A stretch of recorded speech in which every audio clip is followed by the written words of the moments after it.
Que vous soyez fan de photos ou vidéos, racers et même débutants, aujourd'hui nous allons voir quels sont les meilleurs drones du marché en cette année début 2018.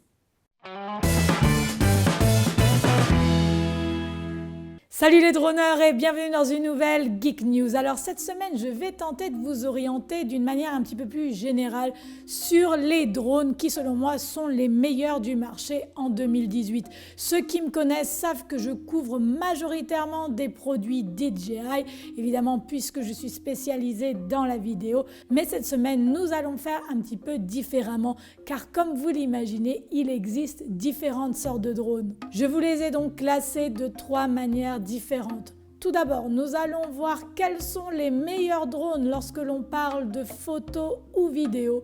Puis, nous verrons par la suite quels sont les meilleurs drones racers du marché pour ensuite parler des meilleurs drones au niveau initiation au pilotage. Vous retrouverez évidemment tous les liens des produits que je vous présente aujourd'hui dans le box commentaire.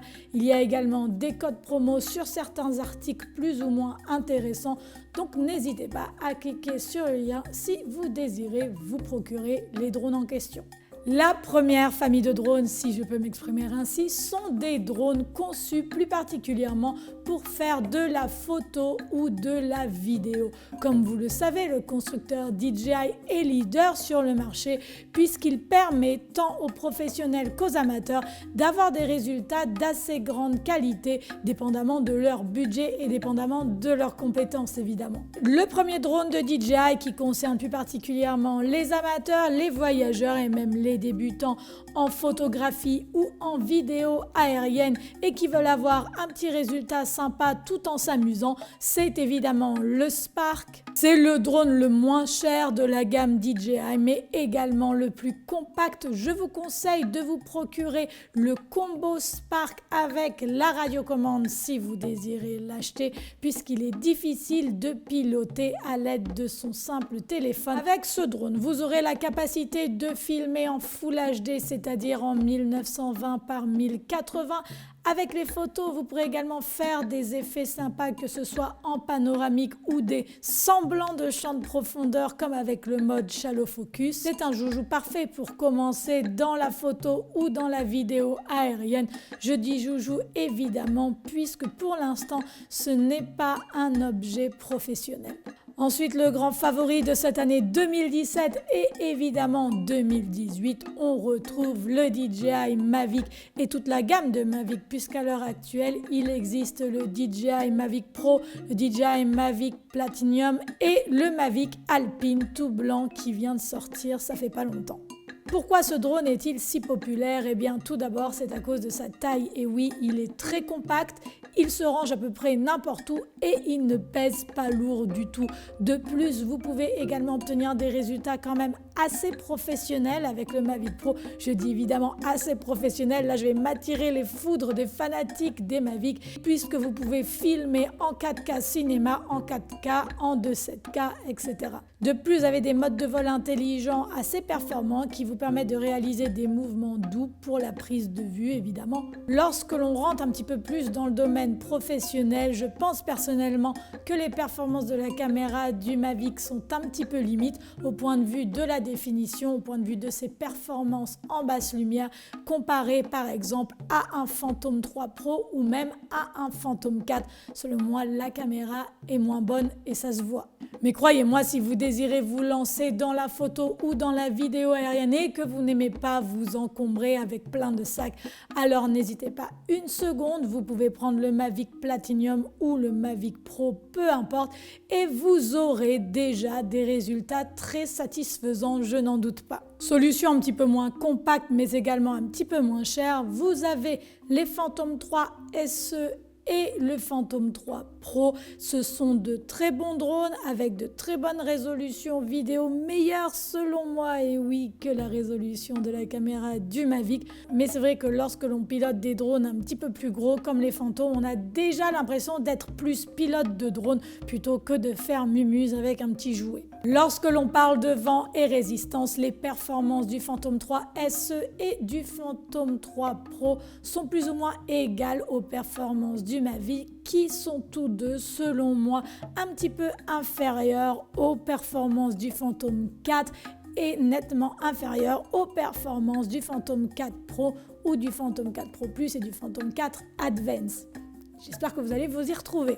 Un petit peu plus cher maintenant, mais également un petit peu plus performant, vous avez la gamme des Phantom 4. Vous avez donc le Phantom 4 Advance, le Phantom 4 Pro, le Phantom 4 Pro Plus et le Phantom 4 Pro Obsidian. Quelles sont les différences majeures entre tous ces drones? On va faire super simple. Le Phantom 4 Advance et le Phantom 4 Pro, la différence majeure entre ces deux drones, eh bien, c'est tout simplement que le Phantom 4 Pro a des détecteurs d'obstacles en 360, tandis que le Phantom 4 Advance n'a des détecteurs d'obstacles qu'à l'avant. C'est-à-dire que lorsque vous arrivez devant un obstacle avec votre Phantom 4 Pro, que l'obstacle soit derrière, devant, à droite, à gauche, en bas ou en haut, tout simplement le drone va s'arrêter automatiquement si évidemment vous avez enclenché correctement cette option sur votre application, tandis qu'avec votre Phantom 4 Advance, ce n'est pas la même histoire. Le drone ne détectera que les obstacles à l'avant, c'est-à-dire que si vous reculez et qu'il y a un arbre, badaboum, c'est le crash. Maintenant, la différence majeure entre un Phantom 4 Pro et un Phantom 4 Pro Plus, c'est tout simplement que le Phantom 4 Pro Plus est muni d'un écran de pilotage intégré à la radiocommande. Et oui, on sait tous que la batterie de nos téléphones ou de nos tablettes s'épuise quand même relativement rapidement. Avec l'écran intégré du Phantom 4 Pro Plus, vous n'avez pas ce problème. Également, cet écran ne reflète pas la luminosité du soleil. Vous n'avez pas besoin de pare-soleil, etc. Ce qui vous permet de voir plus précisément ce que vous filmez, qui est un gros avantage évidemment pour les cadreurs. Et puis la différence entre un Phantom 4 Pro et un Phantom 4 Pro Obsidian, c'est tout simplement la couleur. Le Phantom 4 Pro Obsidian est tout noir, super classe. Enfin, ça déchire, ça change évidemment de toute la gamme des Phantom blancs. Voilà. C'est la seule différence. Les meilleurs résultats lorsque l'on parle de photos ou vidéos, évidemment, on va exclure la gamme des Inspire et la gamme des Matrice qui sont dans une catégorie beaucoup plus professionnelle. C'est sans aucun doute avec la gamme des Phantom 4 que vous allez les obtenir, puisqu'il y a même beaucoup de professionnels qui filment à l'heure actuelle avec le Phantom 4 Pro Plus ou avec le Phantom 4 Pro. Si vous désirez en savoir un petit peu plus sur les drones DJI et quel drone acheter en 2018, je vous conseille de visionner la vidéo de mon ami Laurent Drone My Life qui vient de réaliser une vidéo à ce sujet sur quel drone acheter en 2018. Vous avez le lien dans le box commentaire. Dans la famille photo et vidéo, il existe également des drones pour les bricoleurs puisqu'ils vont eux-mêmes construire leur propre drone et ceci va leur apporter une solution personnalisée. Admettons que vous soyez un petit filou et que vous ayez envie de balancer des ballons pleins d'eau sur la maison d'en face, eh bien c'est avec un drone comme celui-ci que vous allez pouvoir le faire. Lesquels sont-ils? Vous avez le F450 de DJI appelé Flamewheel qui lui est un quadcopter. Et bien qu'il soit petit, vous avez tout de même la possibilité de lui visser une caméra telle qu'une caméra GoPro par exemple, ainsi qu'un petit émetteur vidéo pour les vols en immersion. Et puis, dans la même famille DJI, vous avez le F550 Flamewheel qui, lui, est un hexacoptère. Idem, lui a la capacité d'emporter plus de 1,2 kg de batterie incluse, soit 800 g de matériel. Et il a également la capacité d'emporter une petite caméra FPV ou une GoPro et ainsi qu'un petit émetteur vidéo pour les vols en FPV. Deuxième famille de drones, eh bien, ce sont les drones racers. Les racers, ce sont ces petits drones super petits et ultra performants conçus pour les gens qui font de la course ou pour les pilotes. Pourquoi je dis pilote? Puisque les racers sont beaucoup moins assistés au niveau du pilotage que des drones DJI par exemple. Piloter un drone DJI et piloter un racer, ça n'a strictement rien à voir. Attention, un drone racer qui porte ce nom doit automatiquement avoir une retransmission analogique, c'est-à-dire en temps réel de 5,8 GHz et non du Wi-Fi à 2,4 GHz. On va tout d'abord regarder les racers pour les fous furieux. Attention, ceux-ci sont des instruments pour pilotes avertis. On commence tout d'abord du moins cher au plus cher. Vous avez tout d'abord le Socar Sky RC Kit. Il est livré vraiment complet avec sa caméra, son émetteur vidéo, son ensemble radio avec écran affichant en temps réel la vidéo. Autre modèle maintenant un petit peu plus cher, vous avez le Vortex 180, lui également est un racer très performant, haut de gamme à assistance limitée. Un petit peu plus gros, un petit peu plus lourd, un petit peu plus cher et un petit peu plus fou, vous avez maintenant le Vortex 230 et le Vortex 250.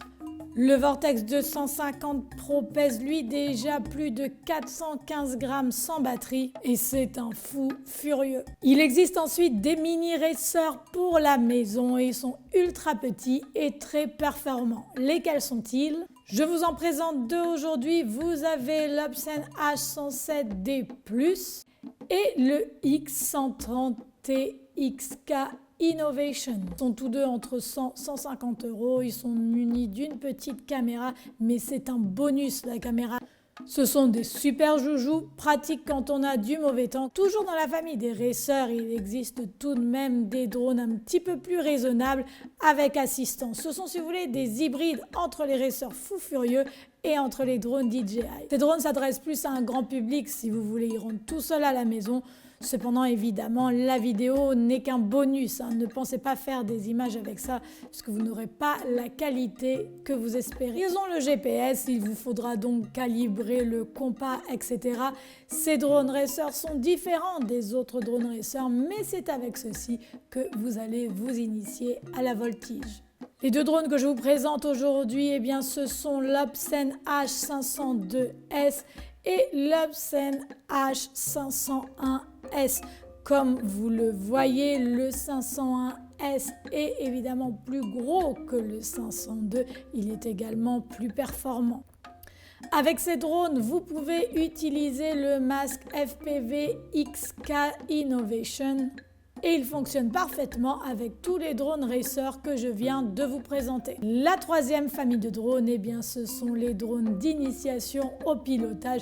Et oui, puisque par exemple, ceux qui ont suivi des formations savent qu'il n'est pas rare d'apprendre à piloter avec ces tout petits drones super nerveux. Ces petits drones vous permettent de vous familiariser avec le pilotage, puisqu'on est d'accord, il y a tellement d'assistance sur les drones DJI que lorsqu'on prend quelque chose comme ça dans la main, au départ, on ne sait pas du tout quoi faire et on ne comprend pas pourquoi ça ne marche pas tout seul. Ces drones d'initiation sont également de super jouets, vous pouvez les utiliser en intérieur et pour certains modèles, lorsqu'ils sont plus gros, eh bien vous pouvez également les utiliser en extérieur. Avec ou sans caméra, certains modèles vous permettent d'avoir la retransmission vidéo sur votre téléphone ou sur votre tablette à l'aide d'une connexion Wi-Fi. Tout d'abord, il y a l'Obscene H111 Nano Q4. C'est un petit joujou à durée de vie limitée puisqu'évidemment, une fois qu'il s'est pris une dizaine de murs, il commence à avoir une sale gueule et il va falloir en racheter un autre. Je vous l'ai déjà présenté évidemment, mais je vous le remets dans cette catégorie, l'Obscene H107C+. Lui a une caméra que vous devez considérer comme une récompense évidemment. C'est un drone pour des vols en intérieur avec ou sans vent du tout. Dans la même gamme, mais pour les vols en extérieur cette fois-ci, vous avez le Syma X5SC et le Syma X8C. Le Syma X8C est plus gros en taille, comme vous pouvez le voir sur l'image. Il ressemble un petit peu à un fantôme. Vous pouvez sans aucun doute l'utiliser en extérieur. Cependant, avec le X5C, vous pouvez l'utiliser en extérieur si vous n'avez pas beaucoup de vent, mais il est plus particulièrement conçu pour des vols en intérieur.